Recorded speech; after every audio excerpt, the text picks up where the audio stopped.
Hello everyone, good morning, welcome back to our channel, welcome back to our new blog. তো তোমরা সবাই কেমন আছো? আমি অনেক ভালো আছি। আর অনেক দিন পর আমি ব্লগ শ্যুট করছি। দেখতেই পাচ্ছ আমি এই বাড়িতে আমি অনেক দিন এসেছি, প্রায় 15 দিনের বেশি হয়ে গেল, কিন্তু ব্লগ শ্যুট করা হয়নি। তো যাই হোক, আসার পর অনেক প্রবলেম ছিল, এই কারণে করতে পারিনি। তো চলো, আজকে হলো কত তারিখ? আজকে জানুয়ারি 22। তো জানুয়ারি 22 তারিখে আমি আবার ব্লগ শ্যুট করছি। আর আমি এসেছি জানুয়ারির 15 তারিখে, সরি 5 তারিখে। তো এতদিন পরে ব্লগ শ্যুট করছি। তো যাই হোক, চলো দেখতে থাকো ভিডিওটা, আশা করি তোমাদের অনেক ভালো লাগবে। আর আমিও আজকে দিনটাকে অনেকদিন পর অনেক ভালোভাবে কাটাবো। কেন কি বলো তো, আমি এই বাড়িতে আসার পর আমার দাদু ভীষণ অসুস্থ হয়ে গেছিলো। তো সেই কারণে একটা টেনশন ছিল। আর তারপরে আমার শ্বশুরবাড়ির একজন মারা গিয়েছিল, তো সেই জন্য ওষুধ পালছিলাম, এই কারণে ব্লগ শ্যুট করিনি।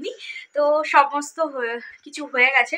তো আজকে অনেক দিন পরে আমি আবারও কিছু মানে খাবার দাবারগুলো একটু ভালো মতন খাবো। তো সকাল থেকেই শুরু করে দিয়েছি সেই প্রিপারেশন। চলো দেখতে থাকো আজকে ব্রেকফাস্টে কি কি করি। চলো। তো এই দেখো, ব্রেকফাস্ট বানানোর জন্য আমি সমস্ত কিছু রেডি করে ফেলেছি। তো প্রেশার কুকারে ছোলার ডাল সিদ্ধ বসিয়ে দিয়েছি। আর এই দেখো, কড়াইশুঁটির কচুরি বানাবো, এই কারণে কড়াইশুঁটিও পেস্ট করা হয়ে গেছে। আর এখন আমি কড়াই একটু ঘি দিয়ে নিয়েছি। তো এরপর কড়াইশুঁটির পেস্টটাকে দিয়ে আমি একেবারে ড্রাই করে নেব। তো তারপরে আর ওইদিকে মা ময়দা মেখে নিচ্ছে। তারপরে পুর দিয়ে মা বেলে দেবে আর আমি ভেজে নেব। তো আজকে ফার্স্ট টাইম আমি বানাচ্ছি কড়াইশুঁটির কচুরি, জানি না কীরকম কী হবে খেতে, প্লাস আমি আগে কোনোদিন খাইও নি। তো আজকে ফার্স্ট টাইম বানাচ্ছি, প্লাস আজকে ফার্স্ট টাইম খাচ্ছি। আর এই দেখো, মা ময়দাটা মেখে নিচ্ছে, যেরকমটা আর কি তোমাদের বললাম। আর এই দেখো, বেলাও হয়ে গেছে।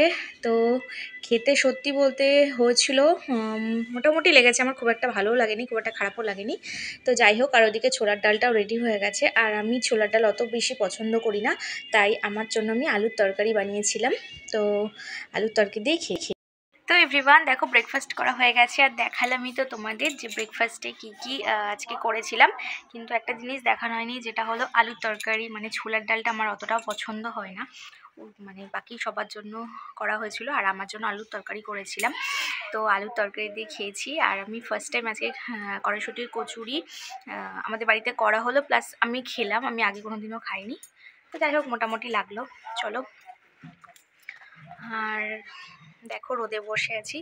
আর আজকে 23শে জানুয়ারি, সরি একটু ভুল হয়ে গেছিলো, 22শে জানুয়ারি বলেছি, কিন্তু আজকে 23শে জানুয়ারি, বারটা হলো মঙ্গলবার। তো চলো, আর আজকে হবে চিকেন। প্রায় 15 দিন পরে আজকে চিকেন খাচ্ছি, ভীষণ এক্সাইটেড আছি। চলো দেখতে থাকো ভিডিওটা। আর একটু পরে আমি স্নান করে নেবো, কারণ এখন অনেকটা বেলা হয়ে গেছে, প্রায় 11:30 বেজে গেল। তো স্নান টান করে নেব, কারণ ঠান্ডা লেগে যাবে, না হলে আবার কথা বলতে বলতে একদম হাঁপিয়ে যাচ্ছি। তো চলো। তো এভরিওয়ান, দেখো স্নান টান করে আবারও রোদে বসে গেছি চুল শুকানোর জন্য। চুলটা এখনো আঁচড়াইনি, কোনো রকমই সিঁদুরটা পরে নিলাম। তো রোদটা প্রচণ্ড, বেশিক্ষণ নেওয়া যাবে না, চুলটা শুকিয়ে গেলে আবার চলে যাবো, কারণ ঘরে তেল দেওয়া চুল একেবারেই শুকাবে না ঘরে যদি এখন চলে যাই। তো চলো। আর তো এভরিওয়ান, দেখো আমি এখানে এখন টমেটোর চাটনি রান্না করছি। তো আর ওইদিকে মা রান্না শুরু করেছে, কিন্তু এ দেখো এখনো মাছ মাংস কিছুই নিয়ে যায়নি, ধোয়া হয়নি। তো এই জন্য মাকে বললাম চাটনিটা আমি রান্না করব। আমার বেশ চাটনি রান্না করতে খুব ভালো লাগে। আমার শ্বশুরবাড়িতেও চাটনি হলে বেশিরভাগ দিন আমি রান্না করি। তো চলো দেখা যাক আজকে এখানে কীরকম হয়।